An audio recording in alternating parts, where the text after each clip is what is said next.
இந்திய பொருளாதாரத்தின் பெரிய முதுகெலும்பாக இருக்கக்கூடிய பண பரிவர்த்தனையில் சில மாற்றங்களை கொண்டு வரும்போது என்னென்னு பார்க்கலாமா? இதற்கு ரிசர்வ் வங்கி தயாராகிட்டு வருது. தற்போது நம்ம யூஸ் பண்ணுறோம் பார்த்திங்களா, காகித ரூபாய் நோட்டு, அதுக்கு பதிலாக பிளாஸ்டிக் இல்லைன்னா பாலிமர் இந்த மாதிரி உள்ளது அறிமுகப்படுத்தலாம்னு சொல்லி இந்த மாதிரி நிறைய நியூஸ் சமூக வலைத்தளங்கள்லாம் வந்துகிட்டே இருந்துச்சு பார்த்தீங்களா. இப்போ அதை பற்றி என்னென்னு தெரிஞ்சுக்கலாம்.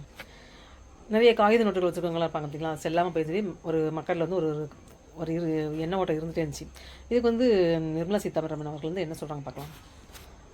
மாநிலங்களவையில் ஒரு அதிகாரப்பூர்வமான ஒரு அறிவிப்பு தெரிவித்து இதுக்கு ஒரு முற்றுப்புள்ளி வச்சுருக்காங்க. அது என்னென்னு பார்க்கலாமா? இப்போ தற்போது நம்ம யூஸ் பண்ணிட்டு வரோம் பார்த்தீங்களா, ரூபாய் நோட்டுக்கு அது உயர்தர காகிதம், பருத்தி நூல், லெனின் போன்ற கலவையில் செஞ்சது தான் இந்த காகித நோட்டு. இந்த நோட்டும் என்ன ஆகுதுன்னா அடிக்கடி கிழிஞ்சு போகுது, ஒரு மாதிரி டேமேஜ் ஆகுது பார்த்தீங்களா. அதை பேங்க் நோட்டு மாத்திரம் பார்த்தீங்களா. இதை நம்ம இதுக்காண்டி நம்ம பேங்க் புது நோட்டு தர்றாங்க அதுக்கு பதில். ஆனால் அதனால் அவங்களுக்கு ஆயிரக்கணக்கான கோடி ரொம்ப செலவாகுதுன்னு சொல்லி சொல்கிறாங்க. ஆண்டுதோறும் இப்படி ஆயிரக்கணக்கான கோடி செலவு பண்ணி அந்த பழைய நோட்டெலாம் புதுசு அச்சடிக்காங்க பார்த்தீங்களா. அதுக்காக தான் அமெரிக்கா, ஆஸ்திரேலியா, நியூசிலாந்து,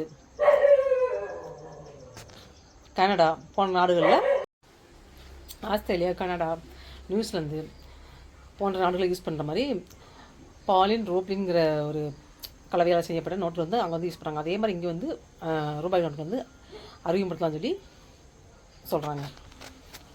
இந்த பாலிமர் இல்லைன்னா பிளாஸ்டிக் நோட்டுகள் சாதாரண ரூபாய் நோட்டுகளை விட 3 மடங்கு அந்த பழைய காகித நோட்டை விட இது கொஞ்சம் நல்லா தண்ணீர் நனைஞ்சாலும் கிழிவும் செய்யாது, ஒன்றாகாது. அப்படி பல நல்லா நீண்ட நாளுக்கு இருக்குன்னு சொல்லி யூஸ் ஆகுதுன்னு சொல்லி சொல்கிறாங்க. இவற்றை கிழிப்பதும் கடினம். அதே மாதிரி கள்ள நோட்டுகள் தயாரிக்க முடியாது அப்படின்னு சொல்கிறாங்க. இது நல்ல நியூஸ் தானே.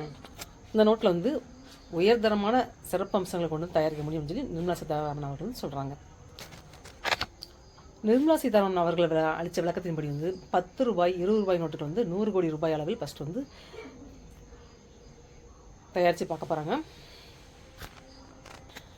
சோதனை அடிப்படையில் அறிமுகப்படுத்த இந்திய ரிசர்வ் வங்கிக்கு மத்திய அரசு பர்மிஷன் கொடுத்துருக்காங்க. எல்லா சோதனையும் முடிஞ்ச பிறகு அந்த நோட்டுகள் புழக்கத்தை விடப்படுதுன்னு சொல்கிறாங்க. இந்த மாதிரி சோதனை எல்லாம் முடிஞ்சதுக்கப்புறம் தான் புழக்கத்தை விடப்படும் அப்படின்னு சொல்கிறாங்க. இந்த நோட்டுகள் தயாரிப்பதற்கான கலவைகள் தயாரிப்பதற்கான கொள்முதல் ஸ்டார்டிங்கில் இருக்கிறனால இன்னும் அதுக்கான தேதி அறிவிக்கப்படலை அப்படின்னு சொல்கிறாங்க. ஏன்னா நோட்டுகள் தயாரிப்புக்கு தேவையான மூலப்பொருட்கள் இப்போ தான் கொள்முதல் செய்ய ஆரம்பிச்சிருக்காங்க ஸ்டார்டிங். ஸோ இன்னும் அதுக்கான தேதி எப்போ வெளியே வருதுன்னு சொல்லி சொல்லலை. பொதுமக்களின் பழக்கத்துக்கு இந்த நோட்டு எப்போ வரும்னு சொல்ல முடியாது, துல்லியமாக அந்த டேட்லாம் சொல்ல முடியாதுன்னு சொல்லி இப்போதைக்கு சொல்ல முடியாதுன்னு சொல்லியிருக்காங்க. இப்போ இந்த பிளாஸ்டிக் நோட்டுகள் விடுறாங்க பார்த்தீங்களா, இதுவும் பழக்கத்துக்கு வந்தாலும் ஏற்கனவே பழைய நோட்டுகள் இருந்தாலும் அதுவும் செல்லுபடியாகும் அப்படின்னு சொல்லியிருக்காங்க. இந்த நியூஸ் நல்லா குட் நியூஸ் தானே, மக்கள் தெரிஞ்சுக்கணும். வீண் வதந்திகள் நம்ம வேண்டாம், ஓகேவா?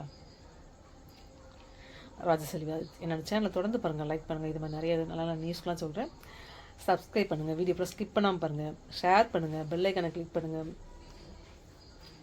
வேறு நியூஸில் பார்க்கலாம்.